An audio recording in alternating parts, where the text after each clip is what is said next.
Plant Hawke's Bay is a wholesale and contract grower of native plants, poplars and Himalayan oaks. Founder and owner Mari Taylor says a number of new approaches have been adopted to increase capacity and streamline operations following the impacts of February 2023's Cyclone Gabrielle. We'd moved here in August 2020 and it had previously been a grafted grape nursery, so we redeveloped it for natives, and we had, by the time of the cyclone, I'd just done a stock take. There were 500,000 plants on the ground. We got in here on the Thursday to find that the place was covered in 10 to 20 centimetres of silt. All the plants were either washed away or turned over or covered in silt, and there was lots and lots of infrastructure damage. Most of the water came in the front gate. We had 3.5 to 4.5 metres through the whole site. The most important thing was rescuing the crop. We were really lucky to be able to employ an RSE team that couldn't get work in orchards because of the silt. So they spent maybe 3 weeks here. They were fantastic. And then volunteers just started coming through the gate. It was actually quite overwhelming. And we counted more than 200 volunteer days. They were just tremendous. I can't explain how good they were. Yeah. And we also had the most amazing support from our contractors. At least we got the sprayers fixed so we can do the work, yeah. Got lots of help from a whole range of people, and one of those was Professor Clive Kaiser from Lincoln University, who turned up to teach us about how to manage the crop that was under stress in terms of nutrients and fertilisers and so on, and what we had to do to look after them. That was really beneficial. Can't thank him enough. We've also had help from MB, from an MB grant, and we've had help from the Rural Support Trust. And just lots of people have been incredibly supportive.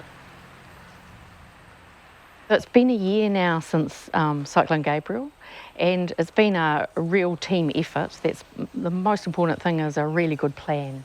And with my business partners, Rob and Coral Burrow, we really sat down and mapped out what we had to do to rescue the business. It took almost a year until we got all the insurance finalised. There was a total of $1.6 million of damage to the site's infrastructure, and now we've got about 70% of that fixed, which is fantastic. So Kakap Beak is the most amazing plant that we grow. There's only 108 left in the wild, and they're only naturally found in Hawke's Bay and Gisborne, and they suffered a real blow in the cyclone as well. Population's been dropping really rapidly. We grow here about 20 different kinds. They've all been DNA tested, so they know where they're from in the wild and how they're related to each other. And a lot of the plants that we grow have disappeared in the wild because they're so edible. They're legumes, they're just delicious. What happened here was the labels washed out of some of them, so then we don't know where they come from. And quite a few died of our parent plants. So there's been a big recovery mission to try and get more Kakap Beaks grown since then. We've got 610,000 plants on the ground this year, and that includes about 45,000 poplars, which is a new crop for us. We've got this great database of farmers, and we wanted to offer them a wider selection of plants for their farms. And we've got quite a bit of land extra here, so we thought that poplars would be a really good addition. Also, we can run the poplars if we grow them as rooted cuttings through our system, through our potting machine, move them around with our pivot loaders, and so they're an easy addition to what we do. And luckily, the year before the cyclone, we'd planted out a whole paddock of them as mother plants. So we took cuttings off them, and now we're offering them to farmers this year, which hopefully is going to be very timely, because Hawke's Bay landscapes, those pastoral landscapes, need way more trees on them. And where trees have been in place, they've really protected the soils a lot better than just grass.